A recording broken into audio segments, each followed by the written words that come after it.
In the early hours of July 10, Russia unleashed a record wave of 728 drones and multiple ballistic missiles, targeting Ukraine's capital and several regions. Kyiv officials reported at least 2 people killed and 16 injured, with fires raging in multiple districts and rescue workers battling blazes across the city. Among the dead were a 68-year-old woman and a 22-year-old police officer, according to Ukraine's Interior Ministry, marking a tragic night for the capital. Explosions and the buzzing of Shahid-type drones began around 1:15 a.m., with over an hour of near-constant detonations shaking the city center.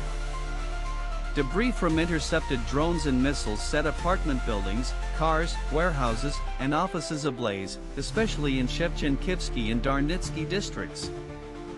A primary healthcare center in the Podilskyi district was almost completely destroyed, adding to the toll on civilian infrastructure. Air raid alerts lasted until about 7 a.m., with authorities urging residents to stay in shelters as the attack continued through the night. Elsewhere in Ukraine, the town of Kostiantynivka near the front lines saw 3 killed in a separate Russian airstrike, while 2 more died in Rodinsk.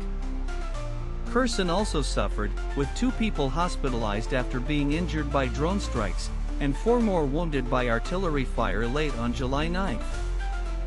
This assault follows the previous night's record-breaking barrage, with Russia ramping up aggression and overwhelming Ukrainian air defenses. Ukrainian officials say most drones were shot down, but the sheer volume allowed some to break through, causing significant damage and casualties. President Zelensky condemned the attacks, saying Russia continues to reject peace efforts and escalate violence even as talks for a ceasefire persist.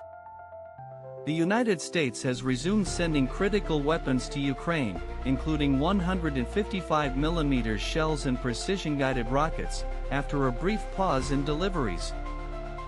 President Trump, who recently criticized Putin and promised more aid, said he's not happy with Russia's ongoing aggression and is considering tougher sanctions. The Pentagon's pause in weapons shipments surprised lawmakers, but supplies have now restarted amid Ukraine's urgent requests for more support. Kyiv's military administration called the attack aerial terror, urging the international community to impose severe sanctions on Russia's war funding sources. Fires, destruction, and civilian injuries underscore the escalating toll of Russia's campaign, now entering its 4th year with no end in sight. Authorities are still assessing the full extent of the damage as emergency crews work to restore essential services and help affected residents. Thank you for watching. Don't forget to like, subscribe, and comment. How should the world respond to Russia's escalating attacks on Ukraine?